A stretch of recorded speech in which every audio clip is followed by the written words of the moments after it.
Good morning! Samahan niyo ako sa ating pag-harvest today. Tingnan natin kung ilan ang ating makuha sa araw na ito. First, good size na. Isa. Good size. Di ba nagbalot tayo? Sa binalot natin walang saysay. Dahil kung gusto nilang lumabas at gusto nilang magiging mahaba, kaya nilang putasin ang ating plastic bag para makalabas. So we have second. Good size na. Hanap pa tayo dito.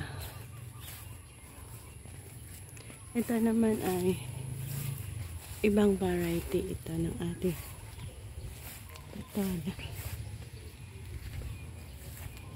Tatlo. Tatlo.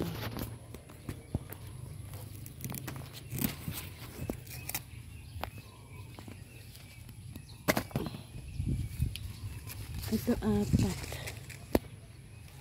Lalaki pa to siguro. Yan.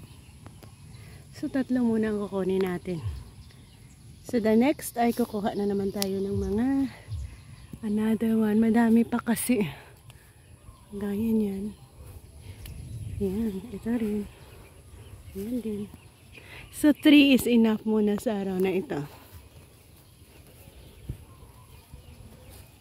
Makapag-harvest tayo ng 3 piraso dito.